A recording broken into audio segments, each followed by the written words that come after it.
What is up, ladies and gentlemen? I am so excited today to be hosting this fantastic LinkedIn Live event with my good friends over at OrbitalFire.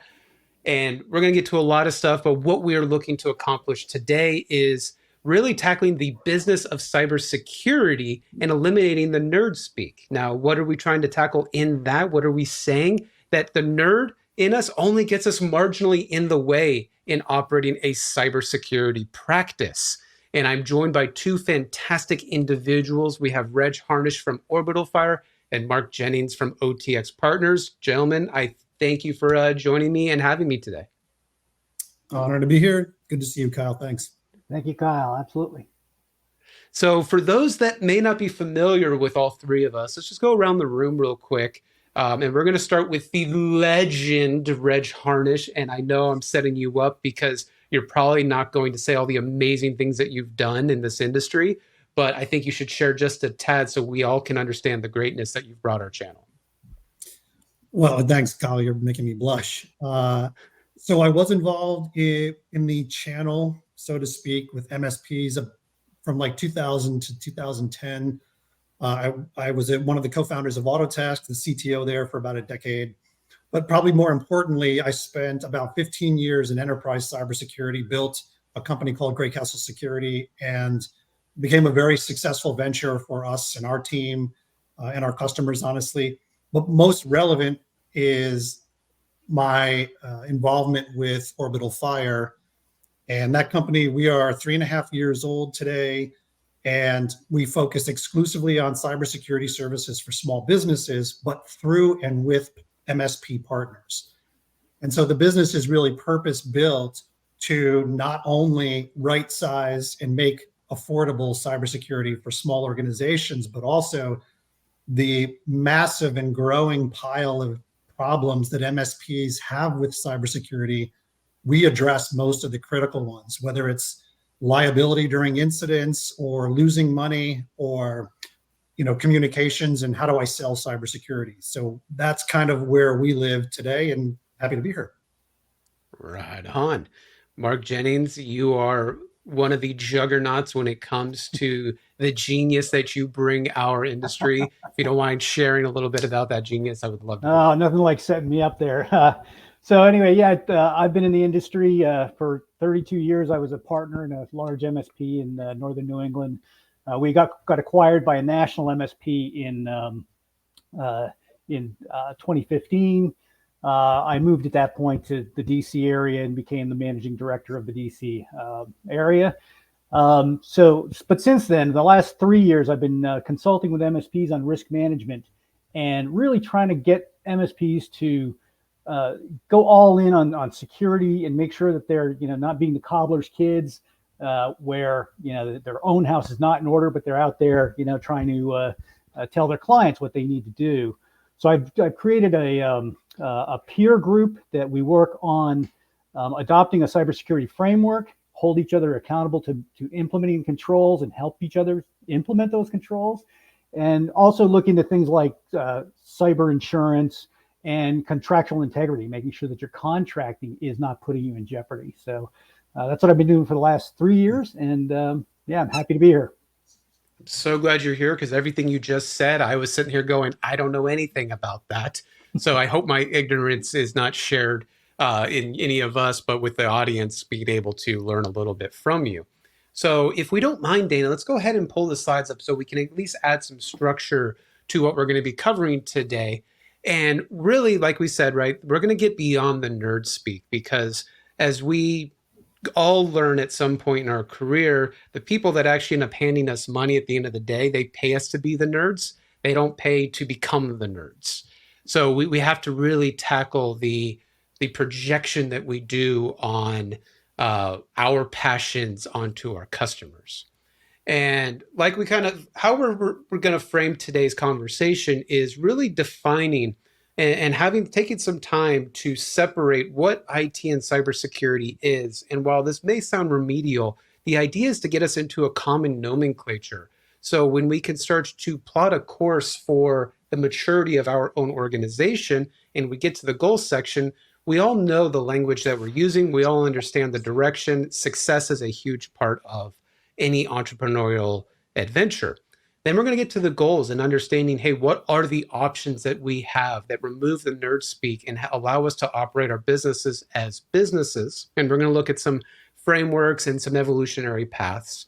And then last but not least, we're going to get into the risk, as everything we do in business has a risk. There's a pros and cons, and we have to make our own decisions in order to navigate what we need to keep an eye out for based off of that path that we take.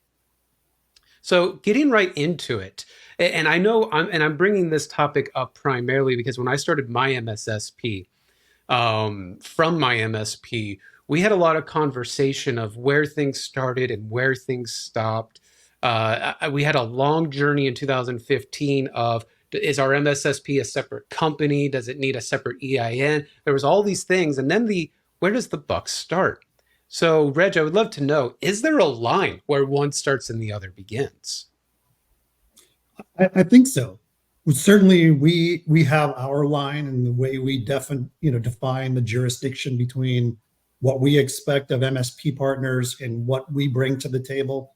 But I think the line is moving, so it creates some challenges, and the people that are moving it are our customers. And what we've seen really over the last it hasn't been a long time, maybe 2 or 3 years, is that small businesses are becoming more educated in cyber, and they're starting to put cybersecurity and technology in different lanes of their business, whether that's who you report to as a customer or who they look for in terms of a service provider. So I think the line's moving, but for us, technology is really all of the things that MSPs either traditionally do or probably should be doing. So if there's a physical component to it, obviously that would be technology. But I think part of the challenge is that there's a gray area. So we think of it, and the jurisdiction for us is you have cybersecurity and you have technology. And there, if you Venn diagram this out, there's this overlapping area we call cybersecurity technology. And the opposite halves are easy to define. So governance, policy, incident response, change management. There's all sorts of things that fall into cybersecurity that really have very little to do or nothing to do with technology. Plenty of things in technology that have very little to do with cybersecurity, but where they overlap, things like encryption, multi-factor, certificate management, all the things that we have traditionally heard about. Now, I think the challenge has been for us is that we see that overlapping area as tremendous opportunity to produce better outcomes for our customers.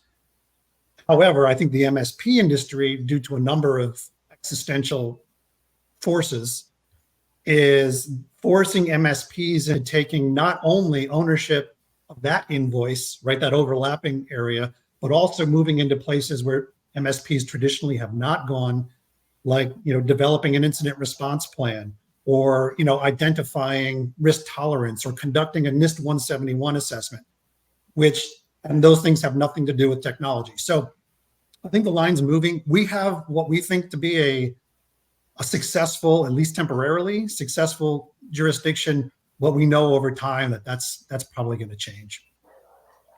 And Mark, being that you've been at a large enterprise size MSP, did that have a similar feel, or was it more of everyone doing everything? Well, we always struggled with that. Where is the line? And we were always really careful about trying to put hard edges on our services, so that like it was very clear, this is what we do and this is what we don't do, and contractually we wanted to make it clear to the client. But to Reg's point, there is a line, and I agree that it's moving, but I also think that it's kind of individual to each MSP.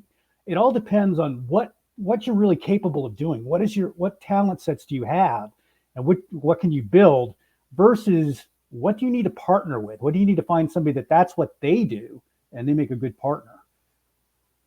Well, beyond just a good partner, though, if I can make a comment on this, I think there's also a scalability that happens just in the education that your team is able to ingest.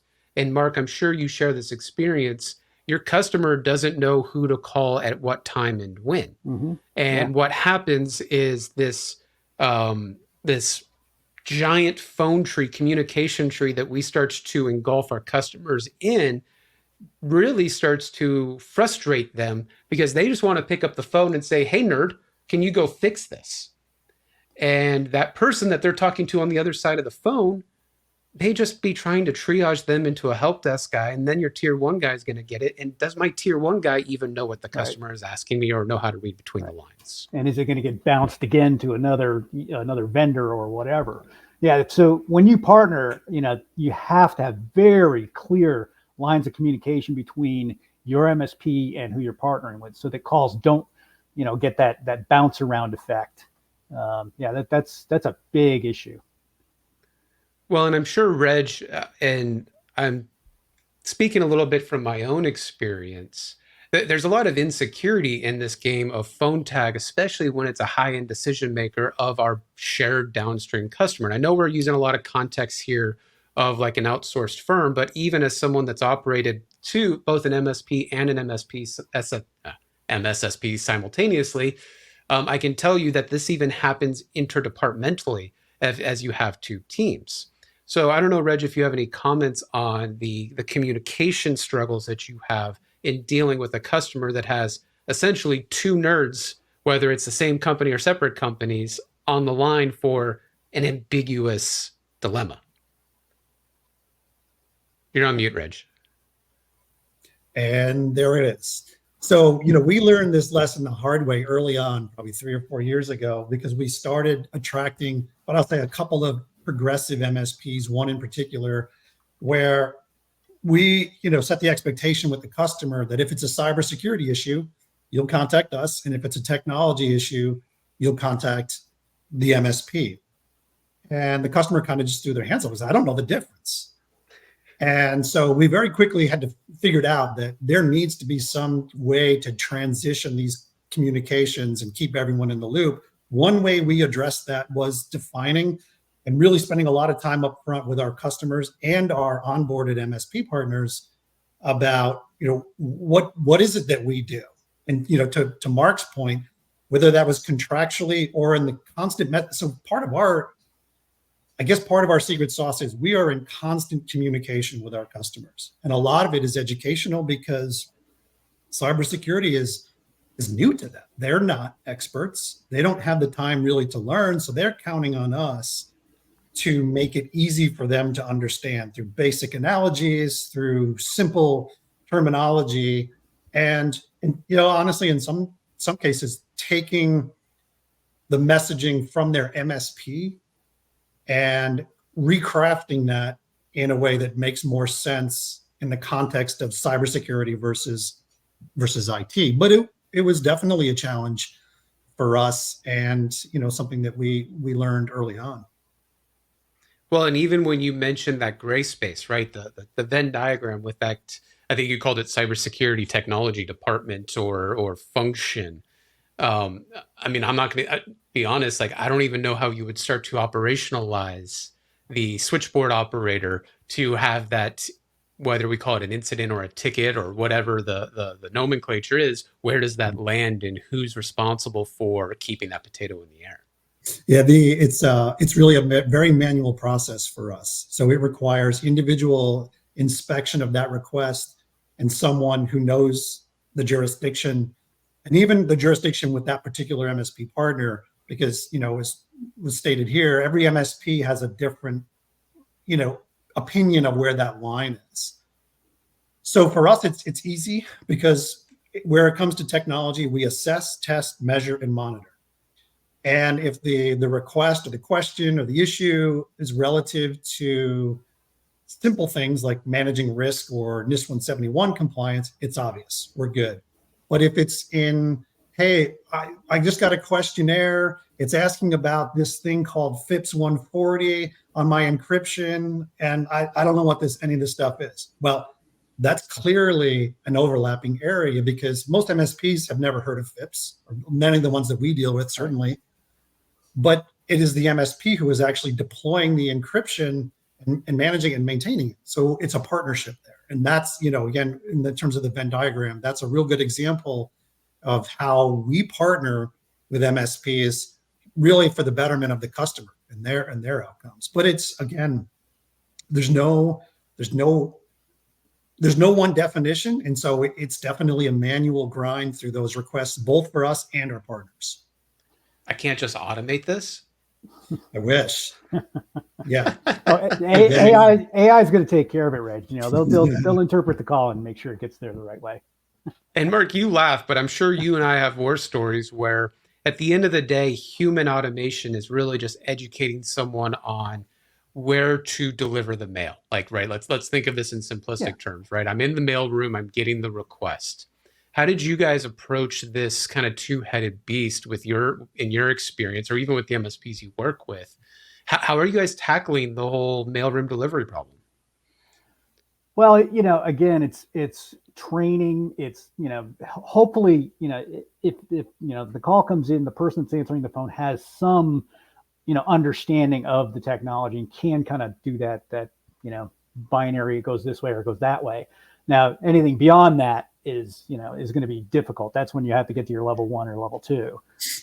Raise your hand, right? Ask questions, be curious. Yeah. And I think this kind of leads into the next question of, well, what happens, and I think Reg, you already touched on this, when something comes in and the customer's saying FIPS or whatever it is, and I don't have the ability to deliver that, right? That my client now who pays me recurring revenue is telling me, hey, you need to do this for me. And I either have to figure it out or say no. Those are two terrifying scenarios. Any comments? Yeah, and I think the industry statistics are leading indicators of this path that I think we're on. Certainly, we're seeing it where cybersecurity and IT are increasingly becoming their own separate, segregated domains that require specialized expertise, maybe certification, self-audit, whatever those things are. Because teasing those things apart has become a constant challenge for many of us. And again, we spend much of our time working with MSP partners, but it's often a challenge because when the MSPs we work with, really good people, super smart and generally good at what they do, but when the customer comes to them and says, hey, I got this thing, I got a HIPAA security issue, or I've got to pass, some SPRS scoring, or I can't even bid on that next RFP. Can you help me with this? The MSP is inclined to just say, yeah, we'll figure it out. We just want to say yes. We want to help you because they're helpful. They want to say yes, but invariably it leads them down a road where the customer is negatively affected, and that leads to problems with the relationship with the MSP. Twice in the last month, we have had conversations with a prospect where they asked their MSP about this. MSP just said kind of blindly, yeah, we'll take care of that. We can handle that. And customer said, okay, we'll give this a shot. MSP came in, attempted to deliver that service, and the customer was not happy. And in one case, it was bad. A customer, so a prospect of ours, but a customer of the MSP who said, before this, we had a great relationship with our MSP, and now we don't know if we can trust them. We feel like a guinea pig. Those are literal words as much as I can paraphrase. We feel like a guinea pig. They try to do something, and now we're not sure if we can trust them on any of their answers, and we're now considering moving to someone else.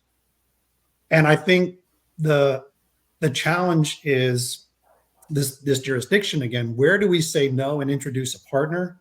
And where is it close enough to our core competency where we can deliver positive outcomes and probably make some money and do it at scale, right? Because that's where business viability really comes in. Not doing it once, doing it 1,000 times effectively. But again, it's challenging. It's new, and the line is really moving. Well, I was on a. Oh, sorry. Go ahead, Mark. No, I was just going to say, just kind of tagging on to that. When you're going down the CMMC route is, that's just fraught with risk for an MSP that either tries to dabble in it because they really don't understand what's at stake here, but trying to work with a customer to meet CMMC standards, if you're not fully in it, if you don't understand it, stay out of it, because there's a lot of money at stake for your clients if you guide them wrong. And we prefer that they get into it, but get into it in your area. Like, don't try to write a policy. Don't try what to I was going to say, it's there's a lot of area to cover here. Yeah. Well, and what's fun about this is if we go ask 10 MSPs, hey, is it okay to have RDP wide open on a firewall? Right? 9 out of 10 are probably going to tell you no, it's not okay. And then probably the one that says, yeah, it's okay, is probably going to say, yeah, but you need an RDP protection software. Right? Like they're going to have a but in there. Right. Yet if you go ask 10 MSPs, is it okay if your tier 1 engineer fills out a document stating the policies of a client? You're probably not going to get 9 out of 10. You're right. You're probably going to get 2 out of 10, 3 out of 10, because they're going to go, well, if we have the ability to answer it, the zeitgeist has told me all you can eat is all we can do for you for a single dollar, not all I can eat at the salad bar. Right. And that thinking, that zeitgeist has gotten us so in trouble at this crossroads of, like you said, that gray area in cybersecurity. Well, and I think the existential forces I mentioned earlier are big, well-funded voices in the industry that are saying and preaching to these poor MSPs, your only viability, your only path to success is doing more and more in cybersecurity. And honestly, the deeper you get in, the harder it's going to be to separate that, because at some point there's going to be legal restrictions. You're not going to be able to do both for the obvious reasons. But way beyond that, operationally, functionally, financially, procedurally, there's just so vast of a difference between the two practices. And I get why, these massive voices are singing these praises, because that's where their recurring revenue growth is going to come from, or that's where their PE multiples are going to come from. But honestly, I just see it tearing MSPs apart right now. I think I would. Sorry, go ahead, Mark. No, I was just going to say, I think the reality is, and goes way back to the beginning of the MSP industry, is you never want to say you can't do something, because that makes your client shop.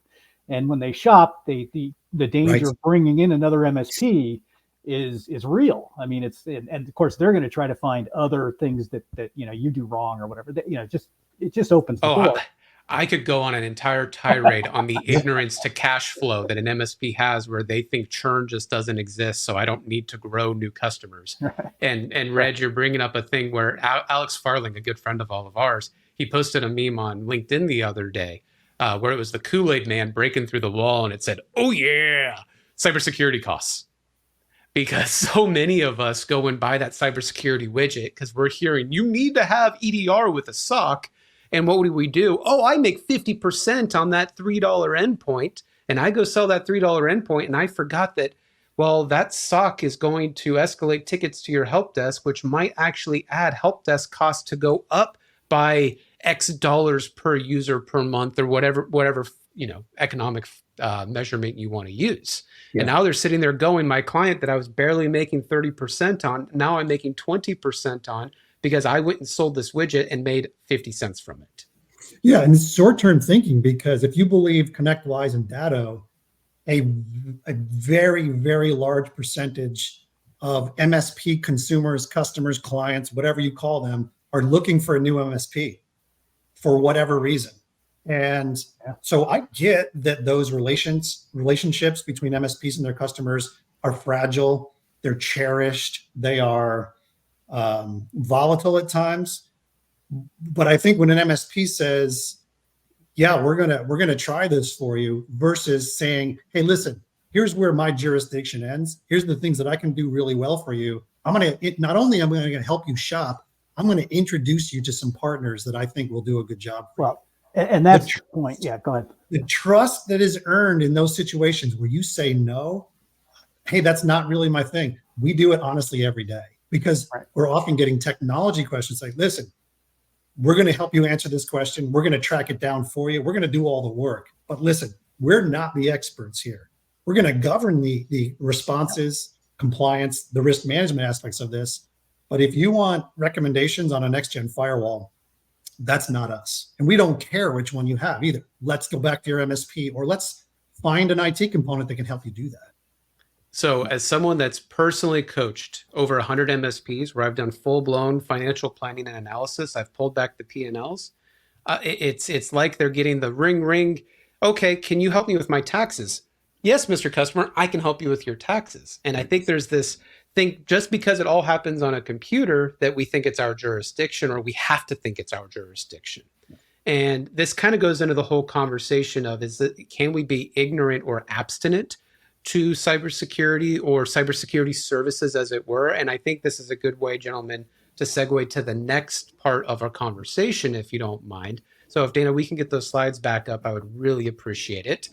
And maybe while I'm flipping through this, I want to have a conversation on this ignorance and abstinence subject of, as MSP owners, right, we go through these stages where, right, real young, we're curious about our topic, that craft, right? And then we start to dabble, right? And that leads us into that dabbling, right? This is where we're all kind of playing with the ones and zeros, where we get our first job where we're making money, right? That job making money, it motivates us further to move on.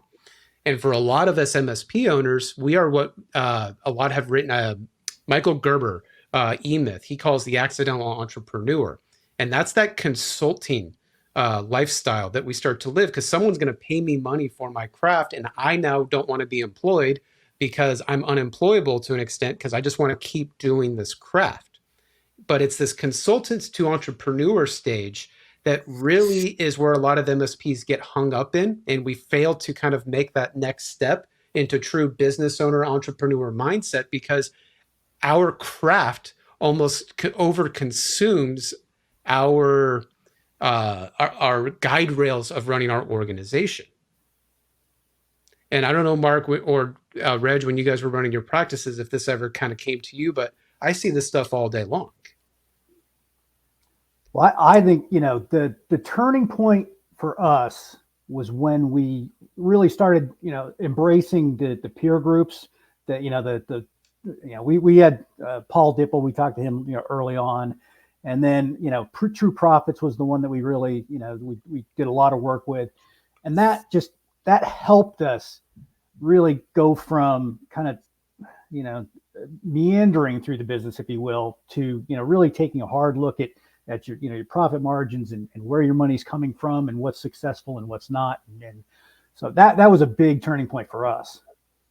Well, I think what it comes into, right, is you mentioned profit margin, and I don't want to get too much into finance, even though I would love to, but all of this development comes at a cost, because most MSPs, we're already running extremely lean, right? We may only have 4 or 5% capacity, extra capacity in our team's full 40 hours a week, right? If we take all of our employees, there's probably only 2 hours per employee per week where they can do something else.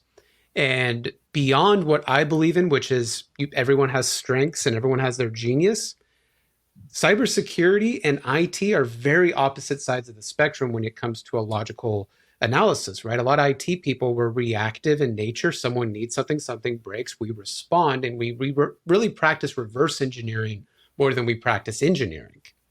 Where on the cyber side, right, and Reg, you've already started to talk about this, it's a lot of analytical work, because it's not that things are right or wrong, it's not by design that is happening. And that's where things get a little gray, I think, in a simplistic definition. So this conversation of, I want to get into cybersecurity, is really, is it the right time to get into cybersecurity?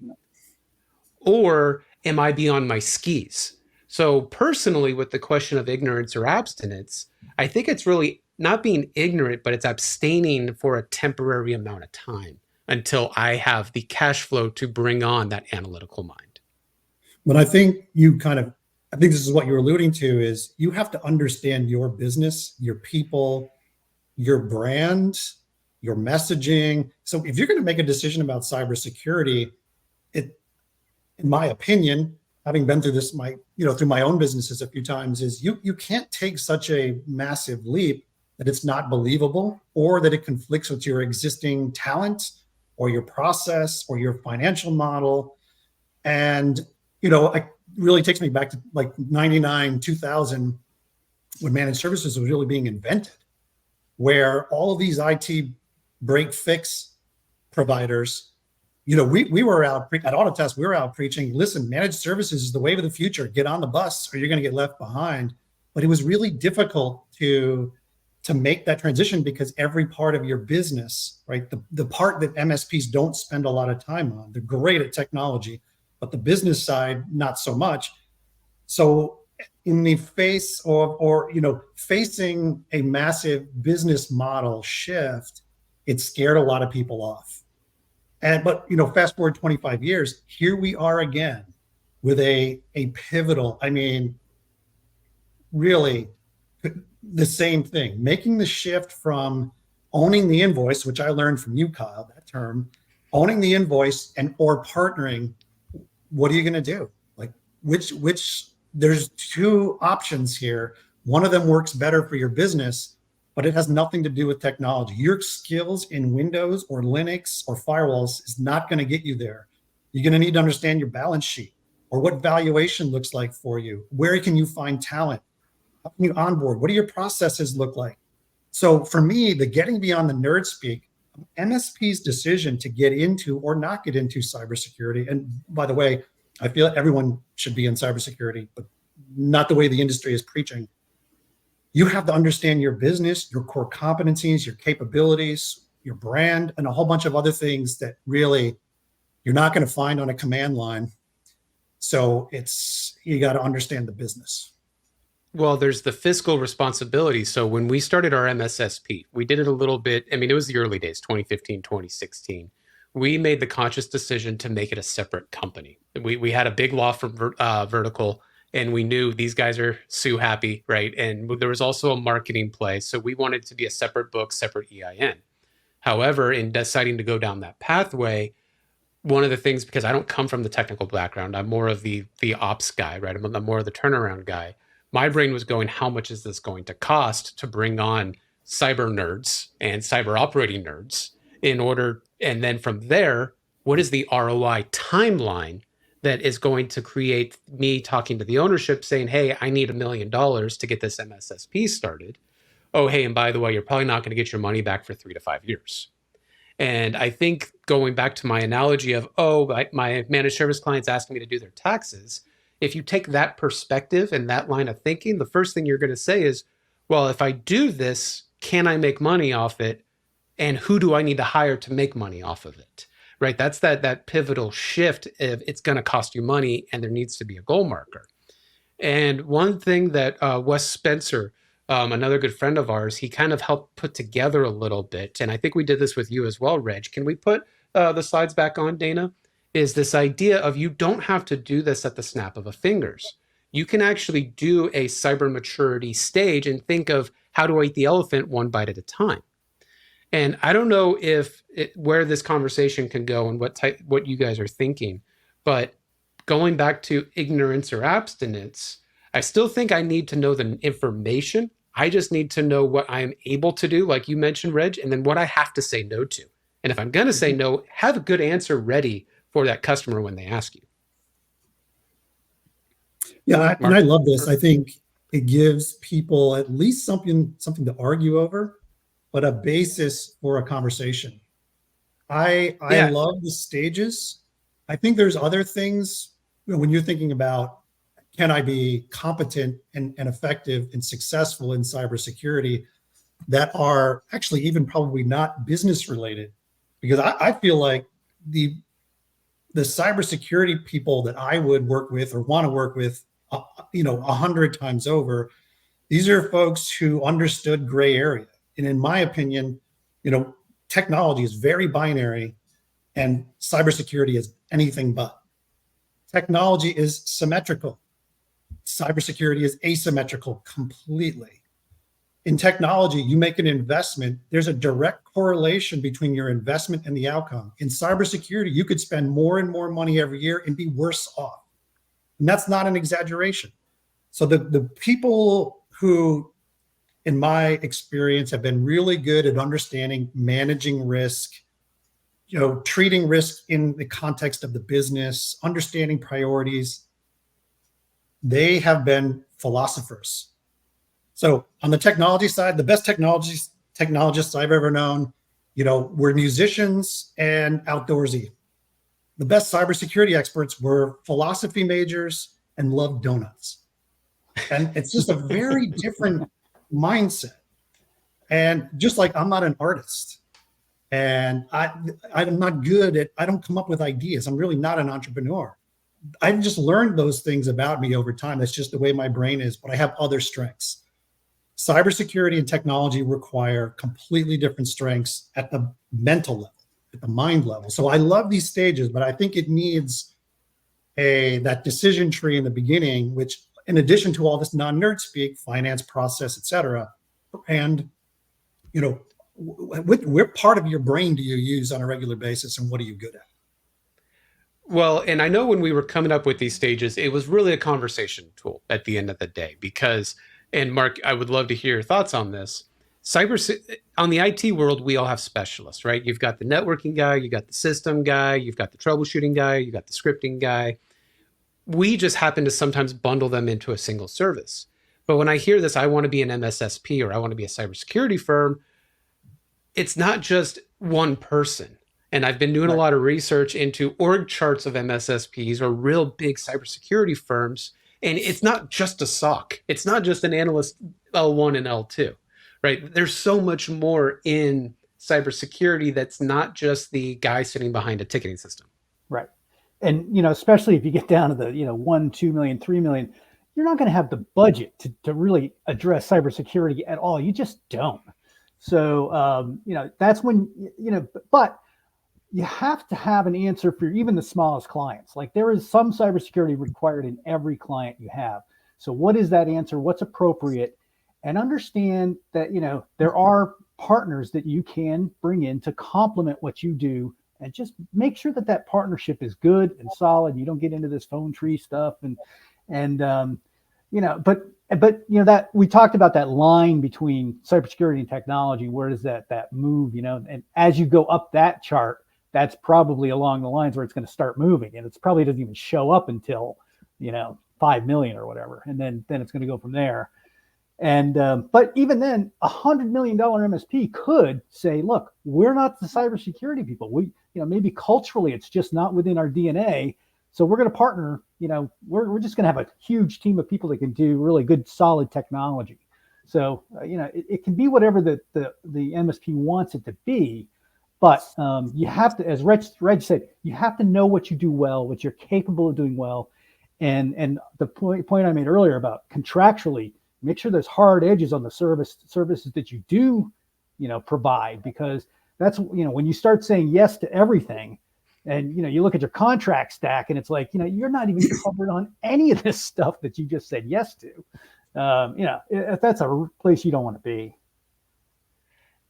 It's funny when you were saying that, you know, one of the memories I had in my head is in 2016-ish, I started to get real trigger happy with letters of indemnification.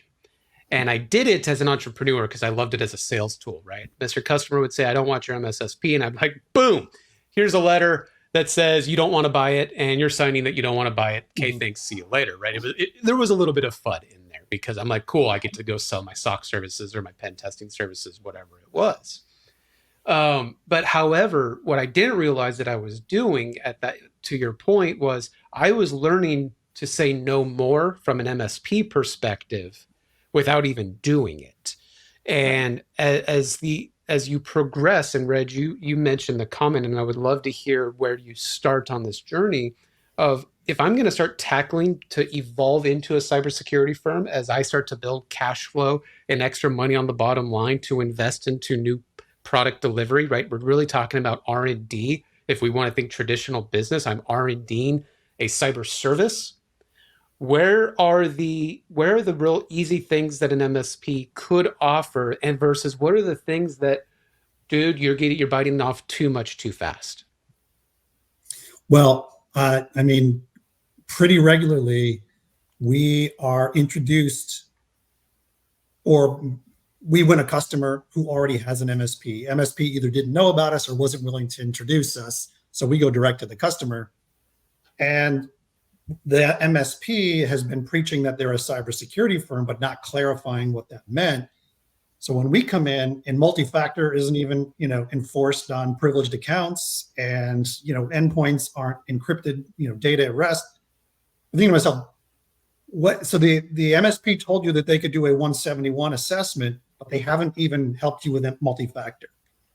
So going back to an earlier comment, and just a very strong belief, there's tremendous growth opportunity in cybersecurity for MSPs, but it's not in 171. It's in supporting the components, the technological components that you probably should be doing anyway, but aren't doing consistently or effectively. And I think many MSPs will say, well, my customer won't buy it. So it wasn't my idea to not turn MFA on.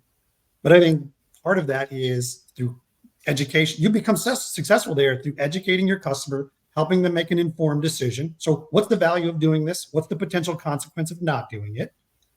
And then helping them through this journey. But that kind of communication, we don't see often in that space. Because again, owning the invoice, saying yes, and this constant challenge of we're barely breaking even here. We got to figure out how to fix this. And it just feels like doing more and more stuff is going to solve your financial problems, when honestly, when you look at the actual numbers, at least for the first, 6 months to 6 years, you're probably going to be underwater. It's going to make them worse. So again, there are alternatives out there, but I think the real opportunity for MSPs, the average MSP, right? So the 1 to 3 to 5 million MSP, is just do those technology things really, really well. And if you're not having success there with your customers, it's probably not the technology that's failing. It's the way you communicate. It's the way you price. It's the way you support. It's the messaging and the branding around this. There's just none of our customers have all of that technology in place. And so we have to come in and help the MSP understand, why these things are important. But it confuses me when I see an industry pointing at all of these elevated cybersecurity offerings and services when the basics are not being taken care of. Backups, immutable, auditability, just the simplest things. So it frustrates us when we see MSPs wander into this space when they're not taking care of their house. That's frustrating for us. Well, and you mentioned another fallacy that exists in MSP land, which is that every one of your clients is going to have your entire stack, right? There's this, even Empath, we're getting t-shirts made that say more skill, less stack, because we think that on day one, they're just going to buy all of our widgets. And I don't know if any of you guys have ran a business before, but if someone came to me and said, you need to buy everything on my menu on day one, I'd be telling them to get the hell out of the door real fast. And I think, Reg, you bring up a fun point where I talked a lot with my buddy Chris Ryan over at VCIO University, where we've lost the ability to consult with our customers and charge for that consultation, right? At the end of the day, I'm a firm believer help desk is becoming a commodity. And I know a lot of people find that a little controversial, but our core all-you-can-eat service is really now a race to the bottom. It's who's going to be able to do help desk fast enough, cheap enough, especially with, work from home really amplified that mentality. I know a lot of people outsourcing now their tier ones to South Africa. And with that coming on board, you bring up an interesting point, Reg, where if there's another point of authority and I have a true C-suite level individual consulting with my client, I should be telling them, hey, there's project dollars on the line to fortify 365 to make sure that firewall is actually configured to whatever standards we need, and can talk with the customer of, hey, I know this hampers productivity, but we just got to do it, and I'm going to charge you for it at the same time. So there's so much to grow and win. And Mark Howells asked the question or the statement, with all the money sitting on the table, with more and more business getting the message they need cyber services, we've done a great job of that, right? All of our SMSPs are ringing the cyber bell. We're marketing it. Beyond negative issues coming up by saying yes, are there any positive monetary outcomes for the MSP of bringing on external MSSP into the mix? Mark, any thoughts there? Yeah, absolutely. And it goes back to the partnership thing. It's, because again, I think you need to have an answer for your clients. You have to be able to say, look, you need to do this, but we're not the people to do it. we have this partner that we work with, or maybe we have multiple partners and you can pick, but this is the way that you can stay safe. And how the MSP makes their money off that partnership can vary, but that I just think you have to have an answer. MSPs need to understand what risks their clients are facing and be able to give them answers on how to address those, whether it's through their own services or somebody else's. Well, and my wife can probably relate with this, is eventually your voice becomes a little deaf, right? It becomes a little monotone because they hear from you all the time ringing the same bell. And one thing that we found inevitably was by having two different logos for our MSP and MSSP is there was another authority point telling them a similar piece of information. So now rather than a single point, you had multiple points telling them, hey, we need to really change how you operate inside of 365. Right now you are leveraging, hey, we have professional services.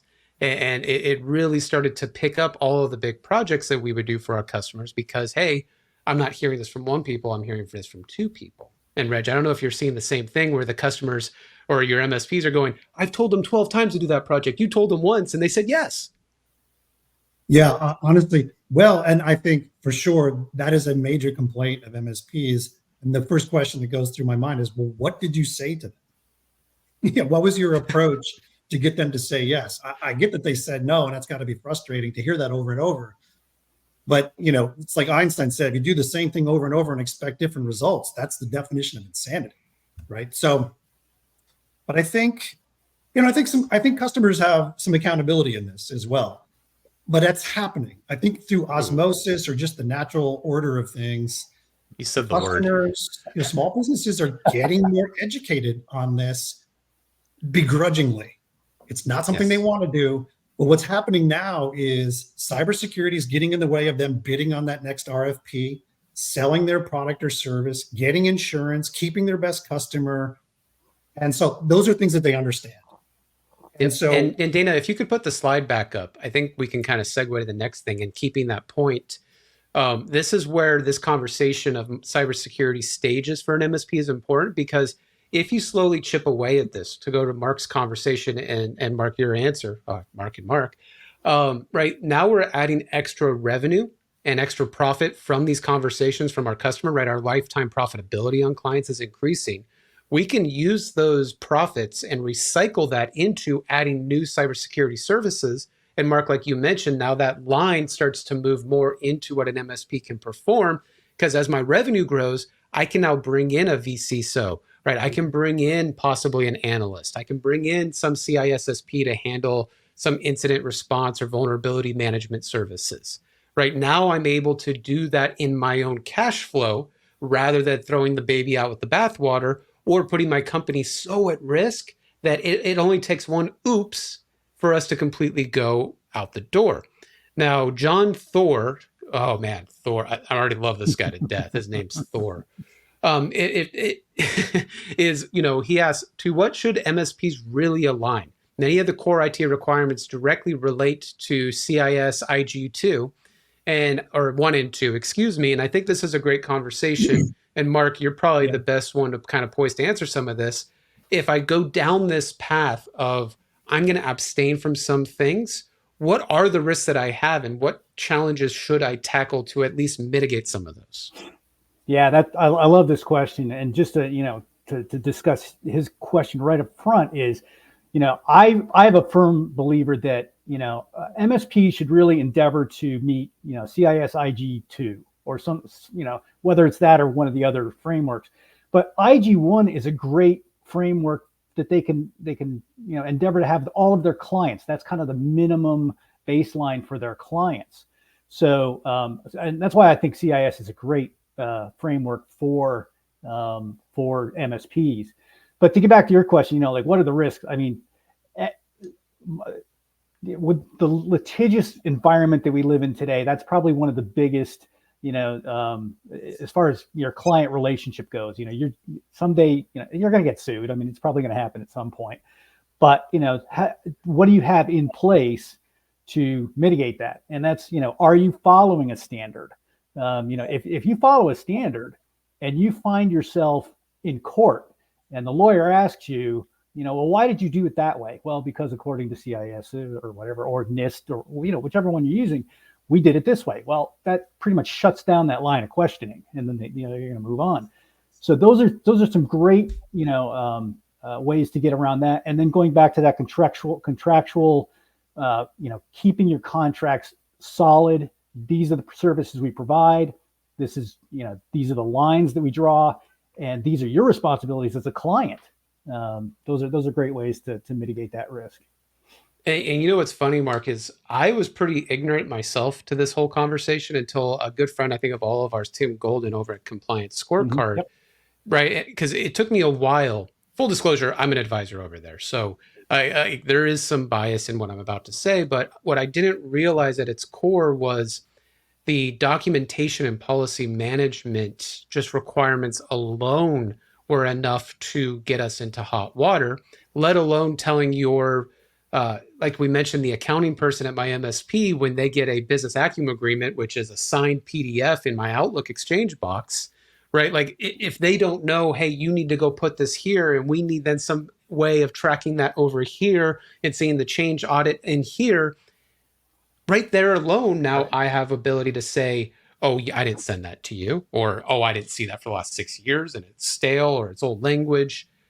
And going back to education, I think there's something real powerful. And Reg, please tell me if you disagree or agree with me. I think in this say no conversation, if we're going to align to at least the education of IG1, IG2, letting your team know what parts of IG1 and 2 we just don't do as a service. I think for MSPs, the CIS frameworks work well. The one problem that I see with the CIS frameworks is that they're really not relevant in industry. Healthcare doesn't talk about CIS. It's all HIPAA security rule and high trust. Manufacturing has never heard of CIS. It's all 171 and 53. Financial services, it's all. So I think, and I like Mark's comment, because I think defensibility in certain areas is going to be important. I think most MSPs really focus on the nerdy technical resilience aspects of cybersecurity, but not the defensibility, because sometimes it's theater. It's nonsense sometimes, honestly. But it's important. And I don't see a lot of MSP. I hear about MSPs getting sued. I haven't really seen a lot of that firsthand, but I see a lot of them get fired. Mm-hmm. Yeah. And that may be more impactful to them than a lawsuit that may never come to fruition. So there are definitely consequences. I think defensibility is important. I think an MSP can get that in certain contexts. They can get defensibility from CIS. But if they're going to truly help their customers, they got to speak their language. And if you're not speaking the HIPAA security rule, if you're not speaking NIST 171 and the 14 families, if you're not speaking, FFIEC or SEC regulatory frameworks, there's still so much gap between the CIS controls. This is not to demonize. I mean, I've done some work. I admire CIS tremendously.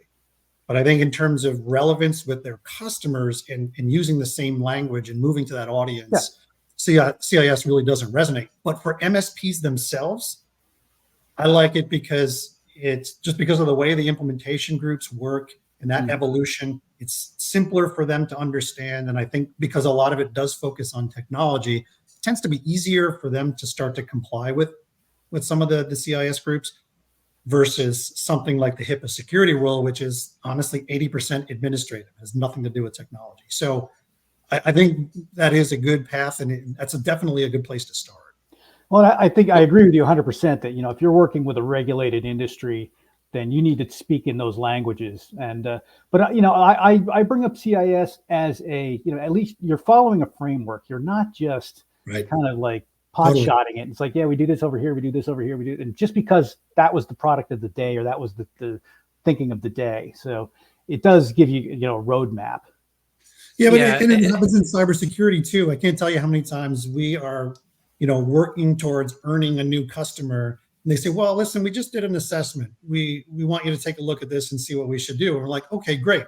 Our first question is, when we see the document, let's figure out what framework they adopted. How did they conduct a risk assessment? How did they prioritize?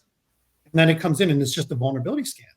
It's like, well, I guess you can call that an assessment, but that's not the words we use. That's not the words the healthcare industry uses.